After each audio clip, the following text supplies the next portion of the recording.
Hermanos, les pido que por favor abran sus Biblias en 1 Corintios capítulo 11. Y antes de la lectura quisiera darle las gracias a todos por elevar sus oraciones por todos estos periodos de más de un año, donde estábamos orando al Señor que mostrara su voluntad con respecto a proveernos un pastor, por lo menos un primer pastor como iglesia. Y gracias al Señor que este jueves pasado, como saben muchos, la iglesia votó para que yo fuera reconocido como pastor y damos gracias al Señor por ello. Damos gloria a Él porque es obra suya. Y eso no se trata de un individuo, no se trata de mí personalmente, ustedes lo saben. Lo que menos me gusta es hablar de mí, no solamente porque soy medio tímido en ese sentido, sino porque la primacía es de Cristo realmente. Y es su gloria lo que debemos querer buscar en todo. Pues le pido sus oraciones para que el Señor nos ayude a ser fieles como Él demanda de nosotros. Gracias por su disposición, gracias por su amor, gracias por su apoyo, hermanos, que han sido sumamente valiosos para mí personalmente y para todos como iglesia a lo largo de todo este largo tiempo de evaluación y de consideración delante de la presencia del Señor. Vamos a tener la lectura en 1 Corintios 11, versículos 17 al 34, que será el pasaje que estaremos estudiando al continuar con nuestra serie de estudios expositivos de esta epístola. Dice, pero al darles estas instrucciones no los alabo, porque no se congregan para lo bueno, sino para lo malo. Pues en primer lugar oigo que cuando se reúnen como iglesia hay divisiones entre ustedes, y en parte lo creo, porque es necesario que entre ustedes haya bandos, a fin de que se manifiesten entre ustedes los que son aprobados. Por tanto, cuando se reúnen, esto ya no es comer la cena del Señor, porque al comer cada uno toma primero su propia cena, y uno pasa hambre y otro se embriaga. ¿Qué? ¿No tienen casas para comer y beber? ¿O desprecian la iglesia de Dios y avergüenzan a los que nada tienen? ¿Qué les diré? ¿Los alabaré? En esto no los alabaré, porque yo recibí del Señor lo mismo que les he enseñado, que el Señor Jesús, la noche en que fue entregado, tomó pan, y después de dar gracias, lo partió y dijo, esto es mi cuerpo que es para ustedes. Hagan esto en memoria de mí. De la misma manera tomó también la copa después de haber cenado, diciendo, esta copa es el nuevo pacto en mi sangre.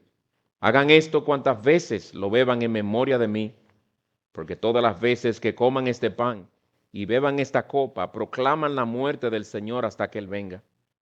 De manera que el que coma el pan o beba de la copa del Señor indignamente, será culpable del cuerpo y de la sangre del Señor. Por tanto, examínese cada uno a sí mismo, y entonces coma del pan y beba de la copa, porque el que come y bebe sin discernir correctamente el cuerpo del Señor, come y bebe juicio para sí. Por esta razón hay muchos débiles y enfermos entre ustedes, y muchos duermen.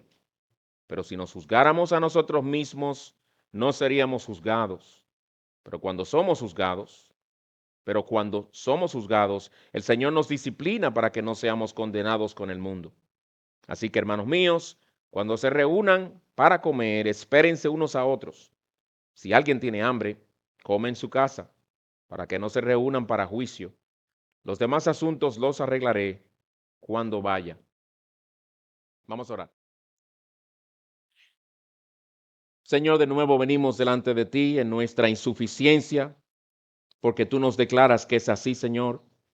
Aunque en nuestro orgullo muchas veces nos creemos competentes, tu palabra es veraz. Somos incompetentes sin tu gracia. Por ello pedimos que nos capacites, Señor, que nos ayudes a confiar en ti mientras exponemos tu palabra, porque tú, oh Santo Espíritu, eres el que la tomas y la aplicas con poder a nuestros corazones. Tú, oh Santo Espíritu, eres el que abres el entendimiento, el que convences de pecado, de justicia y de juicio. Tú eres aquel que nos santifica por tu verdad. Señor, ven a usar esa palabra tuya para hacernos más santos y para traer a Cristo a aquellos que aún están sin Él.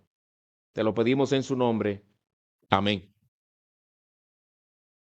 Hermanos, quisiera antes de pasar a exponer el pasaje, decir algunas cuantas cosas a modo de introducción. Son algunos datos introductorios que serán muy importantes entender para poder realmente comprender este pasaje, que en algunos aspectos puede que nos confundamos un poquito.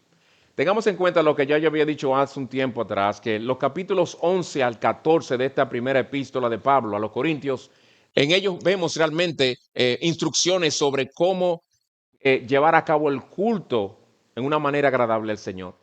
Y no tanto en una manera positiva, porque Pablo, por inspiración, quiso dar exhortaciones sobre cómo llevar a cabo la Santa Cena, la adoración, la predicación, etcétera, sino porque había problemas en aquella iglesia que había que corregirse inmediatamente. Y eso es lo que Pablo hace por inspiración del Espíritu Santo, corrige las cosas desordenadas que había en aquella iglesia, las irregularidades tremendas que había. Y esto lo vemos a partir de este capítulo 11, versículo 2, donde empezó a tratar el tema de la autoridad en la iglesia, las mujeres y los velos, etc.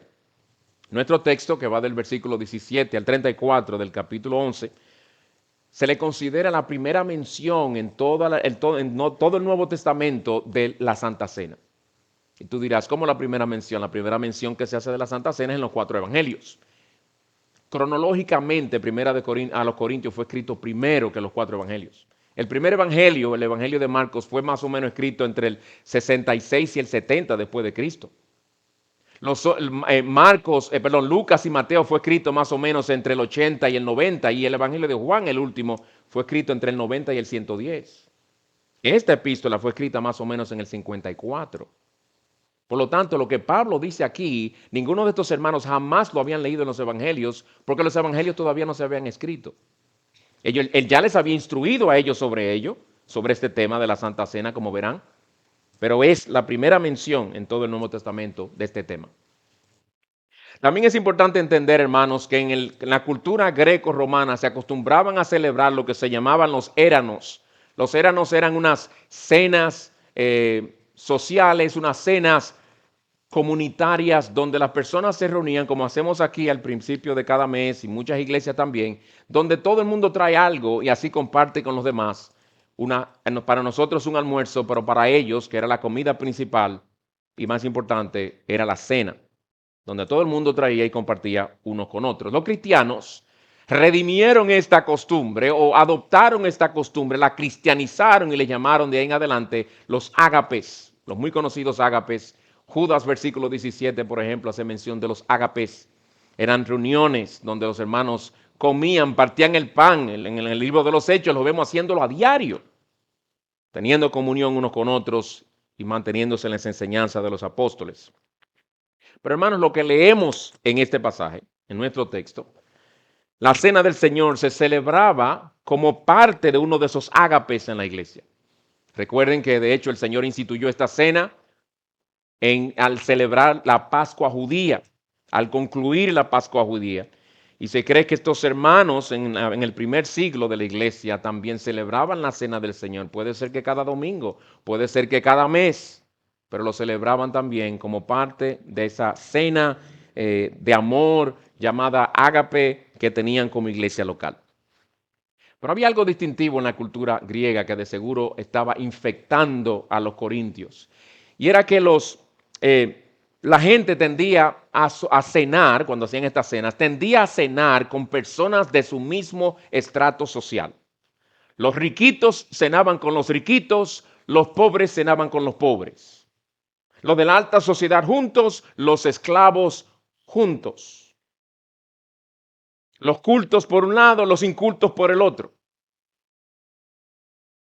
Pero la cena del Señor había sido diseñada para ser celebrada entre hermanos que eran uno en Cristo, porque no había distinción entre griego y judío, entre rico y pobre, entre hombre y mujer en ese sentido. La idea central del pasaje que vamos a estudiar esta mañana, hermanos, es la cena, la Santa Cena o la Cena del Señor, como quieran llamarle. No se trata de nosotros, sino de Cristo. La Cena del Señor no se trata de nosotros, sino de Cristo. Y el siguiente será el bosquejo de nuestro sermón de hoy. En primer lugar, vamos a ver la profanación de la cena. En segundo lugar, el verdadero propósito de la cena. Y en tercero, la debida participación de la cena. Veamos primero la profanación de la cena del Señor, versículos 17 al 22. Pablo empieza, como recordarán, la sección anterior que empezó en el versículo 2, alabándolos a ellos. Miren lo que dice el versículo. Los alabo porque en todo se acuerdan de mí y guardan las tradiciones con firmeza, tal como yo se las entregué. Los alaba, les reconoce aquellas cosas en las que estaban bien. Pero al inicio de nuestro pasaje hoy, en el versículo 17, Pablo hace todo lo contrario. No los alaba y se los dice. Miren lo que dice el versículo 17. Pero al darles estas instrucciones, la que le estaba a punto de dar, no los alabo. A diferencia de lo que dije en el versículo 2, ahora en esto, en cuanto a este tema, no los alabo, Corintios, porque no se congregan para lo bueno, o literalmente para lo mejor, sino para lo malo, o como dice literalmente, para lo peor.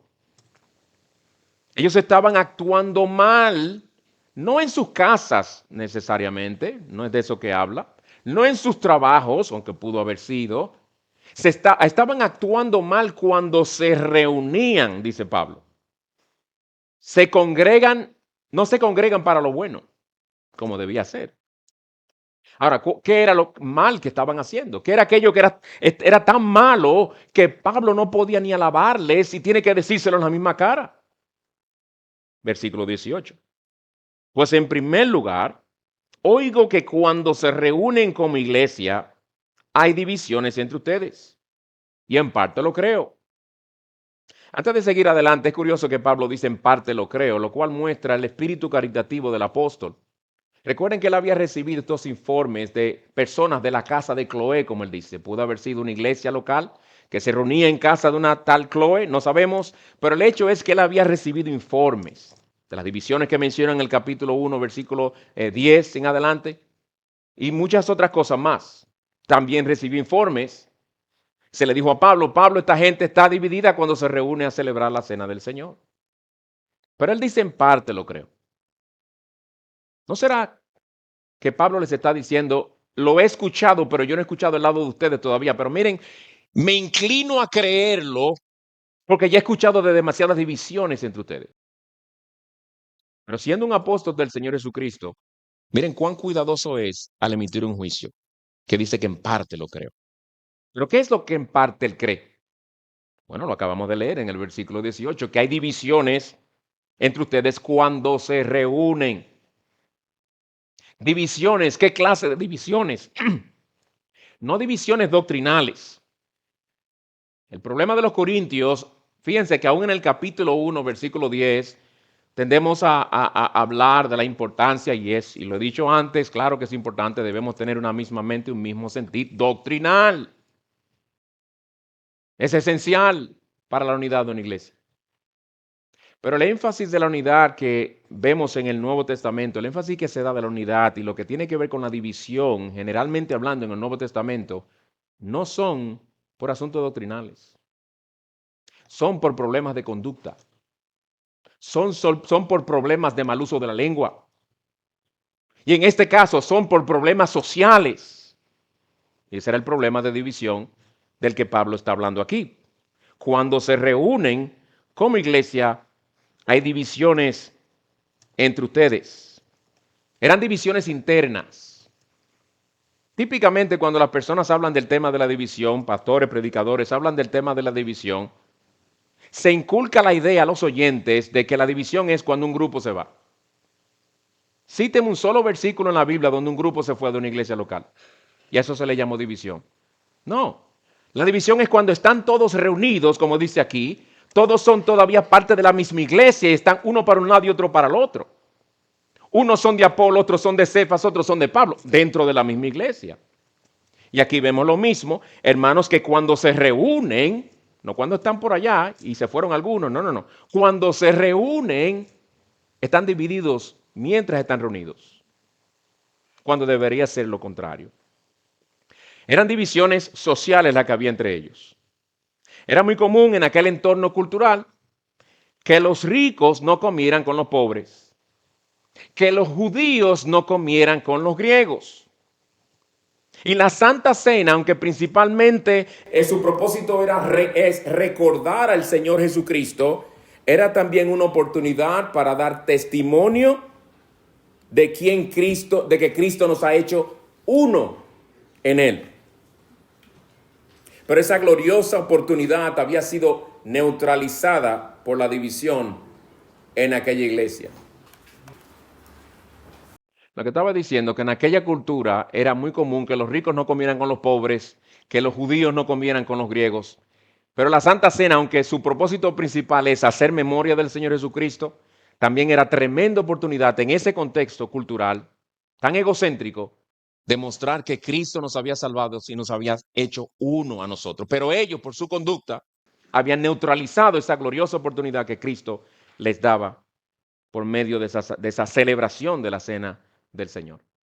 Pero antes de Pablo continuar dando detalles sobre la conducta divisiva de ellos, cuando se reunían a celebrar la cena, es como si fuera que Pablo abriera en el versículo 19 un paréntesis para hablar un poquito, ya que menciona la división, ahora les hablo un poquito sobre algo distintivo de las divisiones en las iglesias. Miren lo que dice. Porque es necesario que entre ustedes haya bandos o divisiones, a fin de que se manifiesten entre ustedes los que son aprobados. Miren lo que Pablo dice, aunque a uno le suena un poco extraño. Es necesario. Eso quiere decir tiene que ser así, o es inevitable que entre ustedes haya divisiones, o haya bandos, o haya partidos. Se puede traducir de diferentes maneras esa palabra. Las divisiones revelan algo en las iglesias locales donde ocurren. Revelan algo. Aunque dígame si no es verdad que típicamente cuando hay una división numérica, llamémosle así, donde algunos se van de una iglesia local, se da por sentado casi siempre de que el que se fue o los que se fueron son los que estaban mal y los que se quedaron estaban bien. Y el texto que se usa es, si mal no recuerdo, 1 de Juan 2:9. Salieron de nosotros porque no eran de nosotros, porque si hubieran sido de nosotros, se hubieran quedado con nosotros, algo así estoy parafraseando. Ese texto habla de los anticristos. Eso es mal usado y se usa fuera de contexto cuando se usa así. Un hermano no deja de ser parte de la iglesia de Cristo porque se fue de una iglesia local. Eso es un concepto falso y antibíblico. Saquémonos eso de la mente. Lo que aquí dice es que suceden divisiones cuando suceden, a fin de que, con el propósito de que se manifiesten, se dé a conocer entre ustedes, porque todavía están adentro, los que son aprobados o los que son genuinos en la idea. Es como si las divisiones fueran un examen cuando ocurrieran y todos los que componen esa iglesia local están tomando ese examen. Y con sus reacciones pecaminosas sacan 0 y con sus reacciones piadosas sacan un 100. Es decir, la manera en que las manejamos, la manera en que abordamos los problemas, la manera en que nos expresamos, lo que decimos o no decimos, cómo actuamos o cómo no actuamos, todo eso es un examen y realmente revela algo de nuestro carácter. Es lo que Pablo está diciendo aquí. Cuando ocurren, la manera en la que actuamos revela si nuestro cristianismo es genuino o lo suficientemente maduro o piadoso. MacArthur dice en su comentario sobre este versículo, cito, los problemas en las iglesias crean una situación en la que sale a relucir la verdadera fortaleza espiritual, la verdadera sabiduría y el verdadero liderazgo. Y yo añado, o la carencia de los mismos también. Pues ya que es así, hermanos, ¿qué reveló la división que estaba ocurriendo entre los corintios cuando se reunían? ¿Qué reveló? Bueno, claramente reveló que estaban profanando la ordenanza de la cena del Señor. Pero claramente, la estaban profanando. Tanto así que Pablo les dice ahora en el versículo 20, por tanto, es decir, como hay divisiones entre ustedes en el contexto de la celebración de la cena, cuando se reúnen, esto ya no es comer la cena del Señor. Ustedes le llamarán eso Ustedes dirán, hermanos, recuerden que hoy tendremos la celebración de la cena del Señor. Cada uno traiga algo para aportar y luego de esa cena o antes de esa cena, como sea que lo hicieran, vamos a hacer memoria del Señor Jesucristo. Pablo dice, cuando ustedes se reúnen, dicen ustedes que van a celebrar la cena, pero ustedes ya ni están celebrando la cena. Ya eso no es comer la cena del Señor. Ustedes lo han vuelto otra cosa por su conducta carnal. Su conducta carnal había trastornado el verdadero significado y propósito de la cena del Señor. Lo habían convertido en otra clase de cena. Quizá un ágape, mejor llamarle, o un ágape lleno de pecado y carnalidad en el caso de aquellos que estaban actuando mal. Lo cual nos enseña, hermanos, que nosotros, como creyentes, miembros de una iglesia, podemos llegar a participar de la cena y a la vez no participar. Participar externamente y a la vez no participar en una manera agradable al Señor. ¿Y por qué Pablo dice que ese era el caso entre estos hermanos? Él lo dice en el versículo 21. Ahora entra en más detalles. Y son detalles que uno dirá, wow, pero yo nunca he visto que eso ha pasado en ninguna iglesia local donde yo he estado. Bueno, hay que estudiar esto en su contexto, por eso di las observaciones, perdón, los datos introductorios, era para prepararlos a ustedes a entender en qué contexto era que estos hermanos celebraban la cena. Porque al comer, cada uno toma primero su propia cena, la que trajo de su casa, ¿se acuerdan? Come primero su propia cena y uno pasa hambre y otro se embriaga. Tú dirás, yo nunca he visto un cristiano embriagándose con esa copita que le dan en la Santa Cena. Tiene que tomarse mucha copita. No, porque no está hablando de copitas, señores. Ellos usaban una copa real, una copa de verdad, y muchas veces, por lo menos en la Pascua, se pasaban esa copa alrededor. Lo cual habla de que es una cena en comunidad, en comunión, y lo hacían como uno, como un cuerpo. Nuestros hermanos traían su vino, traían mucho vino, y había un problema definitivamente. Aquí vemos que las divisiones eran entre los que tenían que comer y los que no tenían nada ni para traer, para comer, ni para ellos ni para nadie. Muy probablemente estos pobres o los que no tenían nada, los que pasaban hambre eran los esclavos. Que quizás, si esto se celebraba semanalmente y probablemente era así, era la única cena suculenta que ellos se podían dar durante toda la semana porque en sus casas, como esclavos, le daban muy poco. Y estos hermanos muy probablemente venían, algunos quizá, o muy probablemente, tarde al culto, tarde a esa cena, porque ellos no podían decirle a sus amos, hoy es día del Señor, usted no puede trabajar, a sus amos. Ellos eran esclavos. Y eso podía costarle la vida a algunos de ellos. Si lo dejaban ir al culto, quizás por eso llegaban tarde algunos. Y quizás por eso estos podían comérselo primero, lo de ellos. Pero el hecho es que en eso estaba mostrando falta de amor, egoísmo, orgullo, desinterés por los necesitados. Los pobres estaban pasando hambre. Y los ricos, dándose su banquete y bebiendo en demasía porque el vino les abundaba, les sobraba y se les pasaba la mano. Había esta división entre ellos cuando celebraban la cena del Señor. Eso es lo triste. Cuando celebraban la cena del Señor. Cristo esperaba unidad entre ellos y santidad, y lo que había era división, falta de amor, egoísmo y carnalidad. Algo que claramente Pablo ya dijo en el capítulo 10, recordándoles de que eso era lo que realmente comunicaba la celebración de la cena, la unidad del cuerpo de Cristo, puesto que el pan, en 1 Corintios 10, 17, puesto que el pan es uno, porque era un solo pan que se iba repartiendo en pedacitos y dándoselo a los demás, puesto que el pan es uno, nosotros que somos muchos, somos un cuerpo, porque todos participamos de aquel mismo pan. Así como Cristo cuando lo instituyó lo partió y lo repartió entre ellos. Pero algunos de esta iglesia estaban siendo egoístas.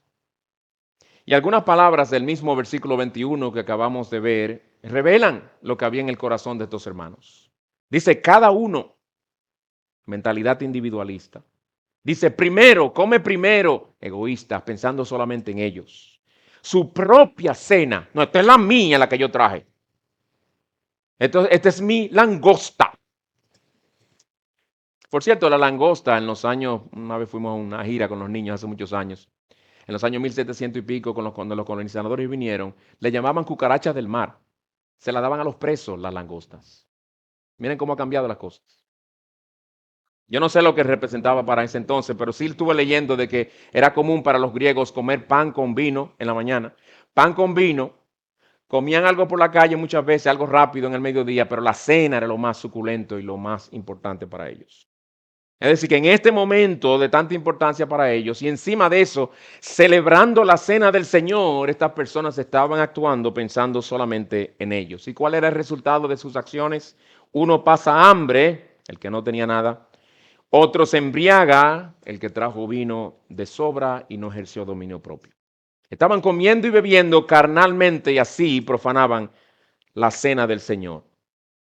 Consecuencia, como Pablo les dice, esto ya no es comer la cena del Señor. Y luego Pablo les hace varias preguntas a ellos para hacerles entender la profundidad de su pecado. Versículo 22. En asombro dice, ¿el qué? ¿No tienen casas para comer y beber? ¿O desprecian la iglesia de Dios y avergüenzan a los que nada tienen? ¿Qué les diré? Los alabaré, en esto no los alabaré. Con esto, hermano, Pablo les está diciendo, la iglesia de Cristo no es tu casa para tú hacer en ella lo que tú quieras. Con su conducta estaban despreciando a la iglesia de Dios. Él es el dueño de la iglesia, Él es el Señor de la iglesia. Y miren cómo ellos estaban despreciando la iglesia de Dios, humillando o avergonzando, se puede traducir de las dos maneras esa palabra, humillando o avergonzando a nuestros hermanos públicamente. Hacer eso equivale a despreciar la iglesia de Dios. Con razón, dice en Santiago capítulo 3, no nos hagamos maestros muchos de nosotros porque recibiremos un juicio más severo y el contexto habla del uso de la lengua. Uno puede desde el púlpito o fuera del púlpito, sea un líder o no sea un líder, humillar o avergonzar a sus hermanos con sus palabras. Y según este texto, eso equivale a despreciar la iglesia de Dios. Los hermanos pobres también eran parte de la iglesia y no debían ser avergonzados así. Así como los miembros son parte de la iglesia, como lo son los líderes, los pobres son parte de la iglesia, como lo son los ricos también. Y en esto, dice Pablo, el Señor por medio de él, en esto no los alabaré. Imposible, Corintios. Ya yo los alabé en el versículo 2, pero por esto no puedo alabarlos. La profanación de la cena del Señor. Segundo lugar, el verdadero propósito de la cena del Señor, versículos 23 al 26. Y uno se pregunta, ¿por qué Pablo menciona ahora la institución de la cena aquí cuando ya era algo que ellos conocían? Pablo no está aquí diciéndole esto por primera vez, porque él mismo le dice, como veremos, que así mismo les instruyó a ellos. Y ellos conocían la cena, ya ellos la celebraban. ¿Por qué hacer mención de la cena ahora?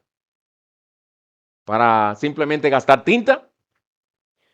¿Para rellenar un poquito más la epístola para que se vea que por lo menos dijo algo? No, no, no, no.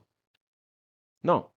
Pablo lo que está haciendo es contrastando el amor del Señor Jesucristo simbolizado en la Santa Cena con el egoísmo rampante que había en ellos.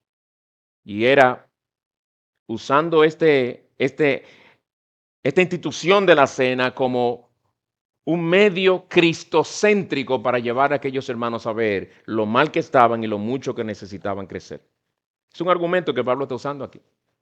Leamos los versículos 23 y 24. Porque yo recibí del Señor lo mismo que les he enseñado, que el Señor Jesús, la noche en que fue entregado, tomó pan y después de dar gracias lo partió y dijo, esto es mi cuerpo que es para ustedes, hagan esto en memoria de mí.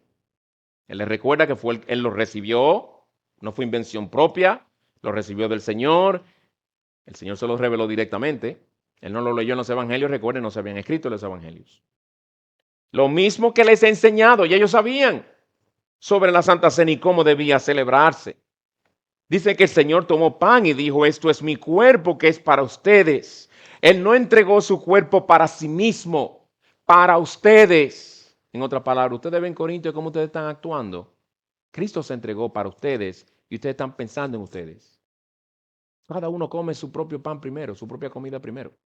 Están siendo unos egoístas en la celebración de la cena en honor a aquel que se negó a sí mismo y se entregó por ustedes. Ese es el argumento que Pablo está usando aquí. Él no está simplemente diciéndole unas cuantas cosas para recordarles. Era que tenía que ver, tenían que entender lo que Cristo hizo, lo que simbolizaba esa cena y que lo que simbolizaba les estaba dando una bofetada espiritual a ellos, en el sentido de que los reprendía, les reprendía su conducta. El Señor le recuerda a él que el Señor había dicho cuando la instituyó, hagan esto en memoria de mí. Esto no es un mero recordatorio de un ser amado que ha partido y ay, el pobre ya no está con nosotros. Eso no es el sentido de hacerte esto en memoria de mí. Es un recordatorio de lo que Él hizo por amor a nosotros. Mientras que ellos en su egoísmo solo estaban mostrando amor a sí mismos. Jesús dice, esta cena se trata de mí, no se trata de ti. Y la copa también, en el versículo 25, de la misma manera tomó también la copa después de haber cenado, diciendo, esta copa es el nuevo pacto en mi sangre. Hagan esto cuantas veces la beban en memoria de mí. De nuevo, la mención de la institución de la cena era con el fin de llevar sus mentes a Cristo, a quien la cena simboliza. Fue por su sangre derramada, que fue derramada por ellos. Fue con esa sangre que fueron comprados. Fue con esa sangre que se selló el nuevo pacto. Fue con esa sangre que Él pagó por nuestros pecados. Nos redimió, nos compró. Y al tomar de la copa debían hacerlo para recordarlo a Él y lo que Él había hecho por ellos. En el versículo 26, hermanos, tenemos la clave, lo que se podría decir es la clave que nos ayuda a entender más claramente por qué Pablo cita realmente la institución de la cena aquí. Miren el versículo 26. Porque todas las veces que coman este pan y beban esta copa, proclaman la muerte del Señor hasta que Él venga. Este pan, esta copa, no tu comida que tú trajiste y te la comiste solo, no. Este pan, esta copa que todos deben participar de ella. Todas las veces que lo coman y lo beban, proclaman la muerte del Señor hasta que Él venga. Es una proclamación la celebración de la Cena del Señor, que pronto estaremos haciendo aquí, por cierto. Es una proclamación del Evangelio de Cristo, una proclamación aún por medio de símbolos de lo que Cristo hizo en la cruz del Calvario. De ahí que Calvino llegó a decir que la cena era el símbolo externo de la gracia invisible. Y además la celebración de la cena tiene también un elemento escatológico porque se nos dice, el Señor nos dice que anunciamos su muerte hasta que Él venga. Eso tiene un aspecto escatológico también. Nos recuerda la venida gloriosa de Cristo que se aproxima. Y con esa celebración estamos proclamando que Él también viene, no solamente que murió. ¿Y qué nos recuerda de esto? A las bodas del Cordero que Apocalipsis 19 nos dice, de la que nos habla allí. Leamos del versículo 6 al 9 de Apocalipsis 19. Oí como la voz de una gran multitud, como el estruendo de muchas aguas y como el sonido de fuertes truenos que decía, aleluya, porque el Señor nuestro Dios Todopoderoso reina. Regocijémonos y alegrémonos y démosle a Él la gloria porque las bodas del Cordero han llegado y su esposa, que es la iglesia, se ha preparado. Y a ella le fue concedido vestirse de lino fino, resplandeciente y limpio, porque las acciones justas de los santos son el lino fino. El ángel me dijo, dice Juan, escribe, bienaventurados los que están invitados a la cena de las bodas del Cordero.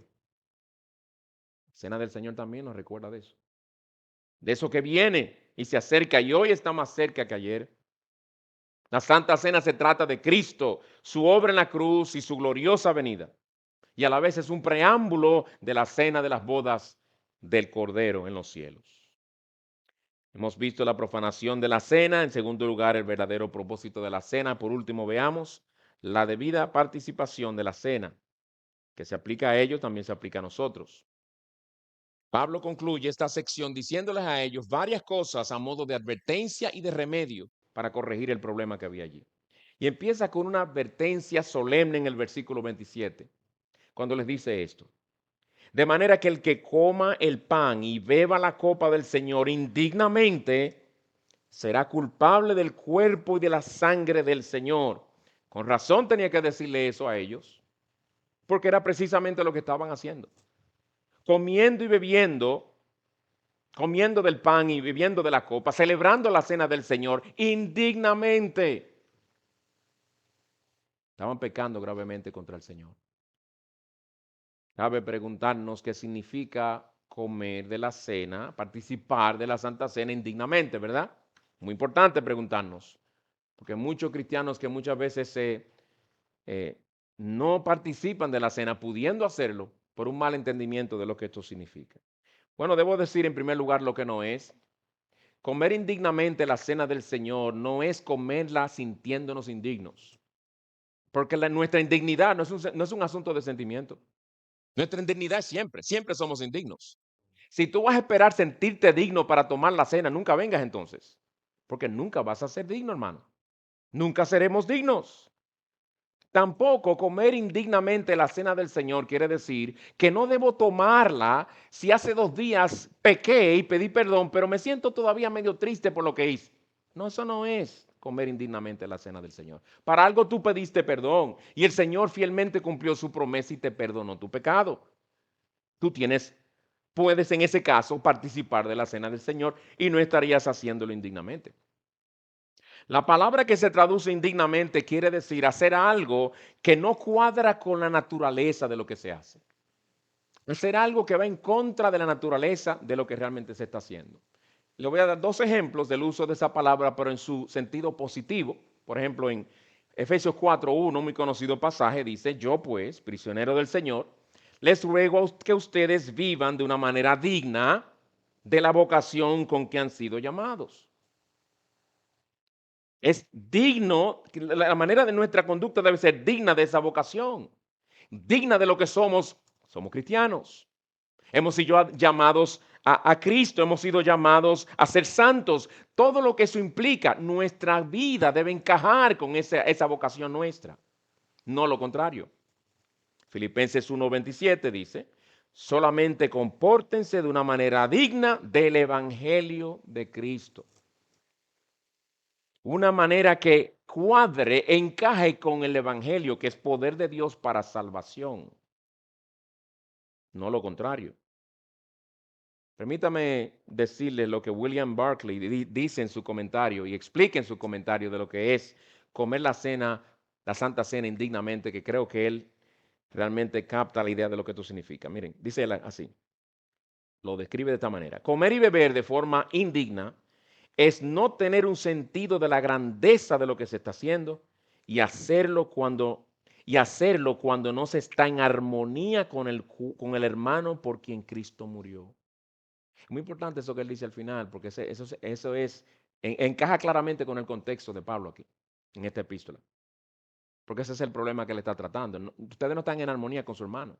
Ustedes están tratando a los necesitados como si fueran superiores a ellos y en su egoísmo están hasta dejándolos pasar hambre, comiendo ustedes primero, olvidándose de que ellos también vinieron a participar y no tienen con qué aportar nada. Comer y beber de forma indigna es no tener un sentido de la grandeza de lo que se está haciendo, es decir, hacerlo a la ligera y hacerlo cuando no se está en armonía con el hermano por quien Cristo murió. En ese sentido, Mateo capítulo 5, usted tiene un problema con tu hermano, deja tu ofrenda, resuelve tu asunto con tu hermano, entonces ven y presenta tu sacrificio. Para el Señor esto es serio. Y es precisamente lo que los corintios estaban desobedeciendo. Estaban devorando sus comidas de forma egoísta, estaban dejando a los pobres pasar hambre, estaban emborrachándose en el culto, comían la cena indignamente, lo que Pablo dice que no debía hacerse.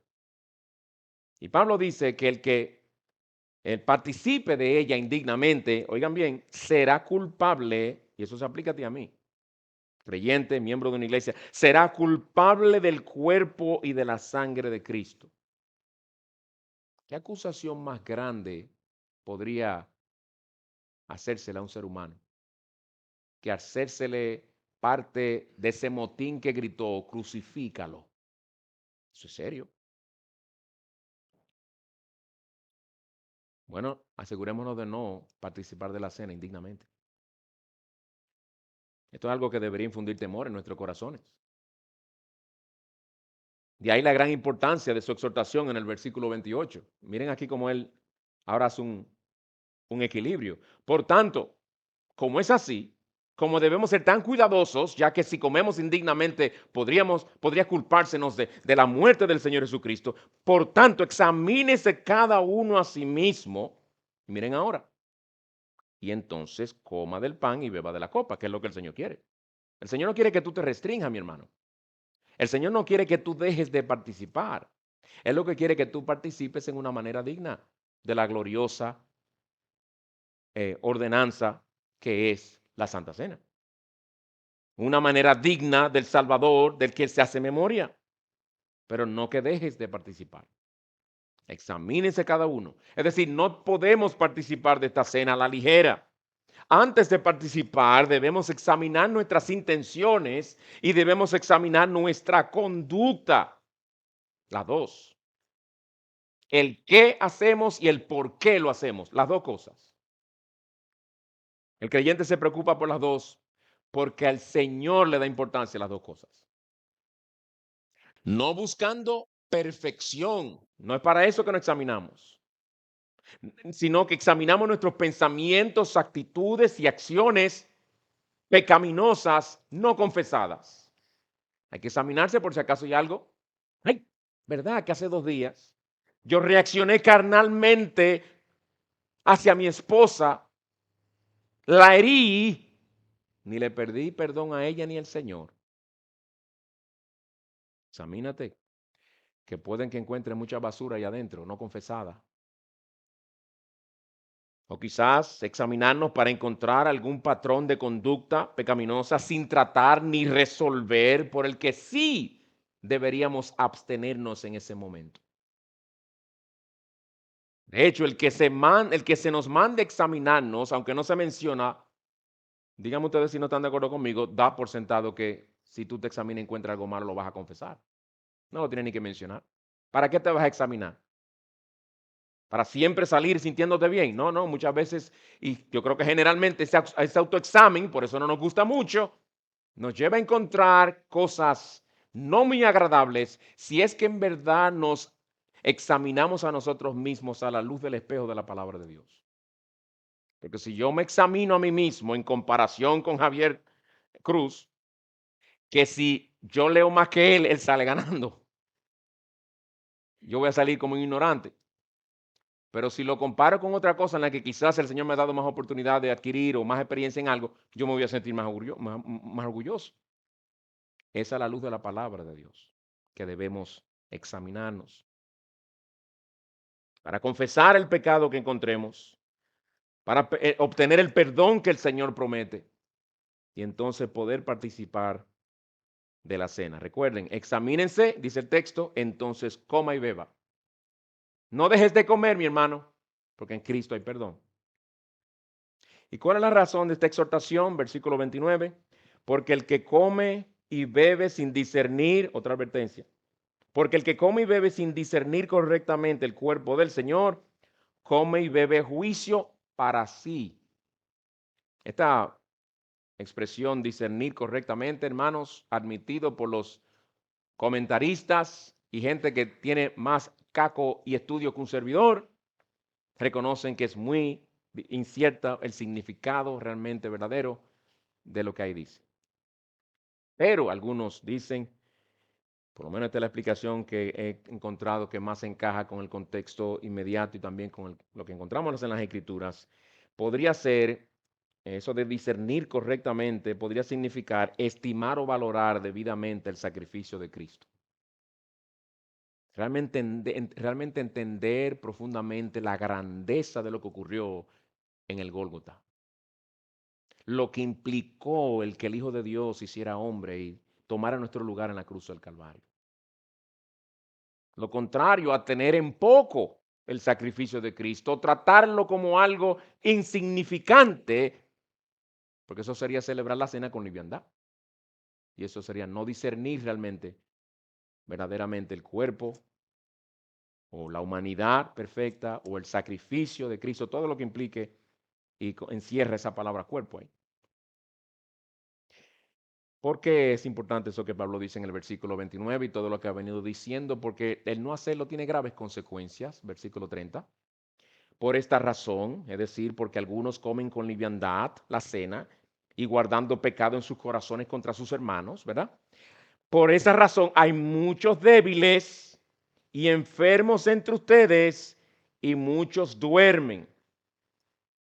A los corintios leer eso quizás hayan dicho, con razón tantos hermanos enfermos aquí, especialmente entre los riquitos egoístas, imagínense. Y enfermos y algunos han muerto. Eso es lo que duermen significa. Cuando se habla de la muerte del creyente, duermen. Ellos ya habían estado experimentando el juicio del Señor. Pablo lo que está haciendo es explicándoles y llevándoles a entender por qué Dios había estado tratando con ellos de esa manera.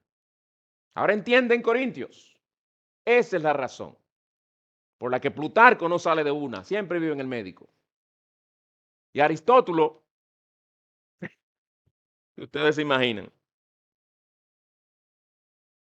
Pero Pablo les dice a ellos que ellos podían evitar eso, eso no era necesario. Versículos 31, 32. Pero si nos juzgáramos a nosotros mismos, no seríamos juzgados. Pero cuando somos juzgados, el Señor nos disciplina para que no seamos condenados con el mundo. Aunque en nuestro idioma y nuestra traducción aparecen la palabra el verbo juzgar, el verbo disciplinar, el verbo condenar, en griego son las mismas palabras. Si uno lo hubiera leído en el original y entendiera el original y fuera un griego, lo lee o escucha la epístola ser leída, Pablo está usando la misma palabra, el mismo verbo, de diferentes maneras. Está como enfatizando algo.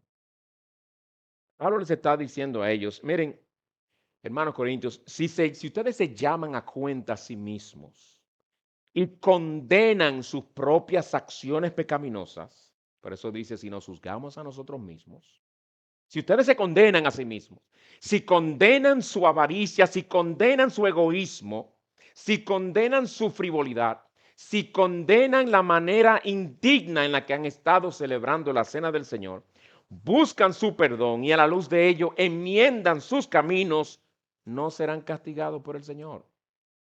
No tiene que ser así, mis hermanos.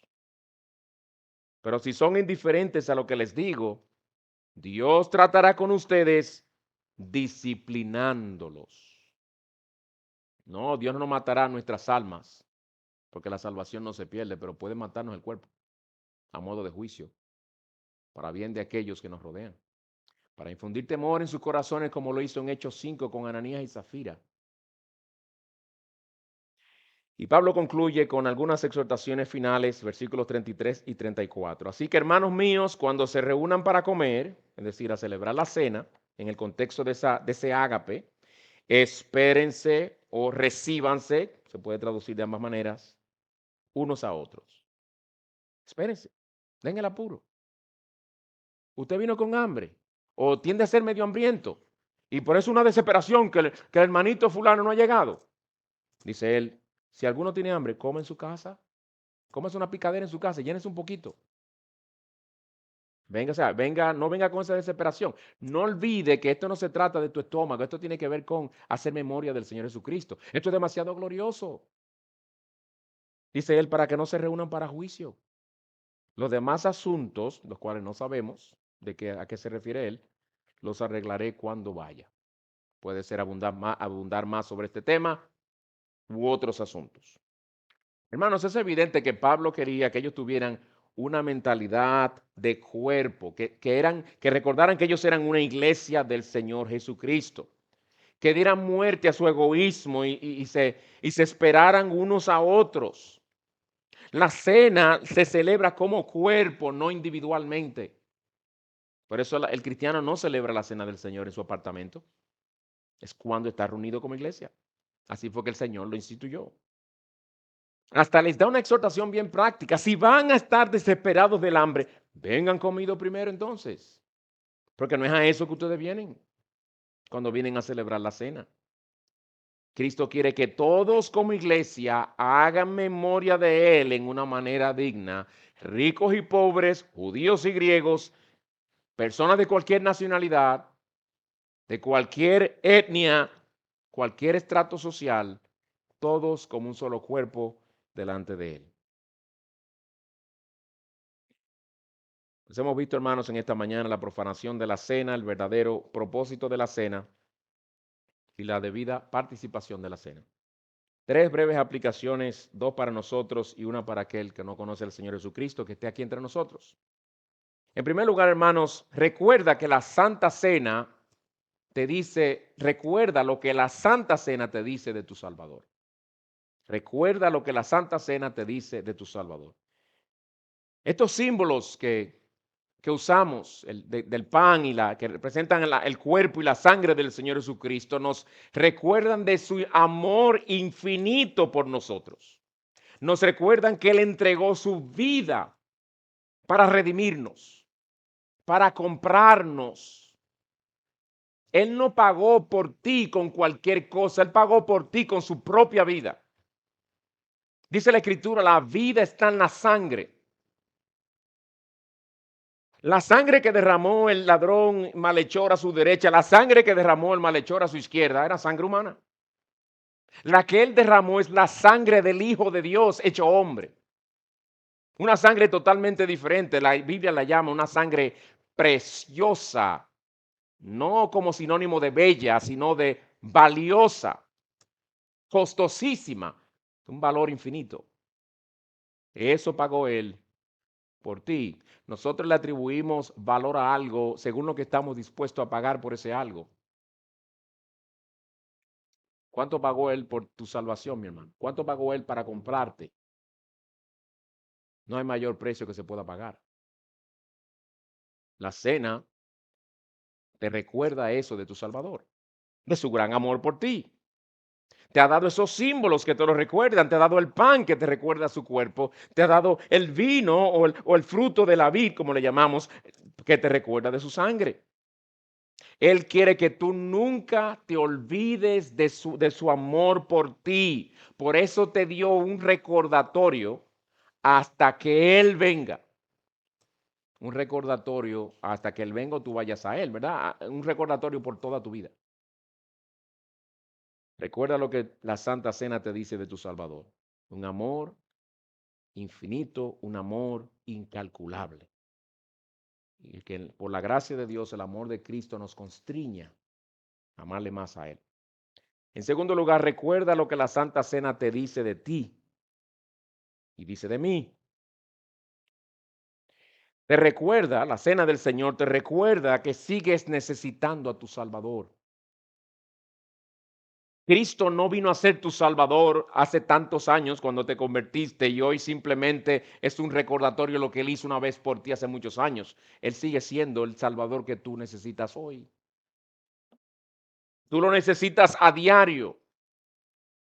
Tú necesitas su intercesión a diario, de ahí que Él intercede a diario por ti. Tú necesitas su perdón, la eficacia de su sangre que te sea aplicada a diario para ser limpiado de todos los pecados que cometes contra Él, lo que voluntariamente cometes, lo que conscientemente cometes y aquellos que cometes en ignorancia o los que te son ocultos, todos los limpia con su sangre. A diario tú necesitas el perdón que Él compró también con su propia sangre. El perdón que tú pides al Señor a diario, el perdón que yo pido, no fue barato, fue comprado a precio de sangre. La cena también, hermano, nos recuerda que somos un cuerpo. Somos un cuerpo. En la iglesia no hay lugar para el orgullo ni para el egoísmo. A la iglesia no se viene pensando en mí, en cómo me miraron, si me saludaron o no, que si me dijeron esto o no, que si me dijeron que estaba bonito o bonita, que nada de eso. Aquí venimos a glorificar al Señor y a servir a los demás, no a ser servidos. En la iglesia no hay lugar para humillar ni avergonzar a nadie. Nadie debe estar humillando a nadie. Si a uno lo reprenden por algún pecado que uno ha cometido, obviamente uno se siente como humillado o avergonzado. Pero no. Aún la manera en que uno lo hace, uno trata de hacerlo de tal manera que la persona no sea necesariamente avergonzado. Algo que aprendemos de este pasaje es, hermanos, algo que aprendemos de este pasaje es que nuestra manera de participar de la cena está íntimamente ligada a nuestra relación con nuestros hermanos y nuestra actitud para con ellos. Si somos personas que tenemos problemas con aquel, y con aquella, y tú no has resuelto esos problemas, y ya varios hermanos tú sabes que tienen algo contra ti porque tú has pecado contra ellos y tú no has querido resolver el problema porque no quieres reconocer tu pecado, no participes. Yo no te animaría a participar. Resuelve tu problema para que no comas indignamente de la cena del Señor. Porque tú vienes y yo vengo aquí a participar de esa cena como cuerpo, no como individuo. Hay otro aspecto de la cena, hermanos, que en un sentido nos entristece un poco a nosotros. Porque la cena también nos dice de lo débiles que somos. Nos dice que somos propensos a olvidar el amor de Cristo. ¿En qué sentido? Porque uno podría decir, ¿cómo va a ser? ¿Cómo podría un redimido por la sangre de Cristo olvidarse de un amor tan grande? La triste realidad, mi hermano, es que somos tan propensos a olvidarnos que el Señor en su gran amor nos tuvo que dar un recordatorio para que nunca nos olvidemos. Porque si no nos olvidáramos de Él. Nuestro amor, el primer amor, se nos enfrió ya. Y el Señor quiere mantener ese amor hirviendo. Y nos ha dado medios de gracia. Nos ha dado a nuestros hermanos para que como hierro aguza hierro, nos afilemos unos a otros, edificándonos mutuamente. Nos ha dado el trono de la gracia para acercarnos a Él, a buscar su rostro. Nos ha dado su palabra. Nos ha dado sermones a nuestra disposición. Como le decía un hermano en el día de ayer, el no crecer espiritual, no hay excusa para los creyentes de hoy no crecer espiritualmente. Tantos medios que el Señor ha puesto a nuestra disposición, donde en manera instantánea podemos exponernos a la palabra predicada o leída, instantáneamente. Nuestros hermanos en esa época tenían que esperar el culto para oír la palabra leída. No tenían copias de la Biblia en sus casas. No existía la imprenta. Qué misericordioso es el Señor que nos da este recordatorio, ¿verdad? Y esa es la triste realidad de que tendemos a olvidarnos. Necesitamos que continuamente se nos recuerde que el Hijo de Dios, siendo rico, se hizo pobre para que en su pobreza fuéramos enriquecidos. Necesitamos que se nos recuerde que sobre aquella cruz Él cargó con nuestros pecados y en nuestro lugar sufrió en cuerpo y alma las horrendas consecuencias que merecíamos por nuestros pecados. Necesitamos que se nos recuerde que fuimos comprados a precio de sangre. Necesitamos que se nos recuerde que podemos venir a Él con nuestros pecados y hallar perdón. Y en esta última aplicación para el creyente, termino con esta cita. Un antiguo pastor de Escocia, viendo a una ancianita en su iglesia que dudaba de si tomaba la cena o no, se le acercó a ella y le dijo, toma la mujer, es para los pecadores, es para ti. Si la mesa del Señor fuera solo para los perfectos, ninguno podríamos acercarnos. Pero el que ama a Dios y a sus semejantes, el camino está siempre abierto y sus pecados, aunque sean como la grana, como la nieve, serán emblanquecidos. Así que animémonos, hermanos, cuando empecemos a participar de la cena y demos las instrucciones de vidas que para los miembros, etcétera, etcétera. Explicaremos las razones por las que lo hacemos así y esperamos que respeten esas convicciones, pero participemos de todo corazón, con la confianza en que en Cristo hay perdón.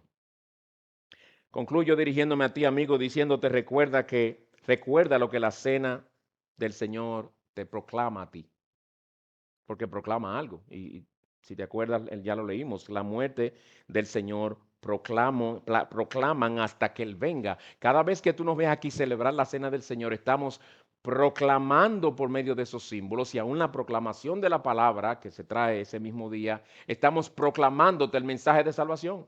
Una vez más, de las incontables veces que has escuchado el Evangelio del Señor Jesucristo. Así de reales como es el pan que nos verás tomar en nuestras manos y el jugo de la vid que nos verás también tomar en esa copa. Así de real fueron las manos del Señor y los pies que fueron clavados a una cruz que era real. Y ese costado suyo que era también de carne real como la tuya y la mía fue traspasado. Esa frente suya que al igual que la tuya y la mía es real, sintió esa corona de espinas. Y esa alma humana que es real fue sumergida a las profundidades del abismo en nuestro lugar cuando la ira de Dios fue derramada sobre él y exclamó, Dios mío, ¿por qué me has desamparado? Cuando él tomó el lugar de pecadores como tú y como yo. Eso te proclama la cena. Esta cena, mi amigo, te recuerda del amor y de la misericordia de Dios por pecadores como tú. Te recuerda de que todavía eres enemigo de Dios y que necesitas ser reconciliado con Él. Y te recuerda de que por la fe en Jesucristo todos tus pecados pueden ser perdonados y tú puedes ser hecho acepto delante de Dios. En Él hay solución para tu problema. Corre a Cristo hoy y serás salvo, salvo eternamente por medio de su sangre. Vamos a orar, hermanos. Padre, gracias por el privilegio de considerar este tema tan glorioso de la cena de nuestro bendito Salvador. Ayúdanos, Señor, que cuando empecemos a celebrarla lo hagamos en una manera digna de su excelencia y de su glorioso nombre. Que lo hagamos con corazones que hayan perdonado a nuestros hermanos, con corazones que no se sientan superiores a nadie, con corazones que no humillen ni avergüencen a nadie. Señor, ayúdanos a amarnos no solamente en palabras, sino en hecho y en verdad. Ayúdanos, Señor, a restaurar relaciones quebrantadas, a pedir perdón donde hay ofensas no tratadas y que haya reconciliación en medio de tu pueblo donde haya discordia. Señor, santifícanos por tu verdad y trae a aquellos que no te conocen a tus pies. Solo tú puedes hacer la obra. Te lo pedimos en el nombre de Cristo. Amén.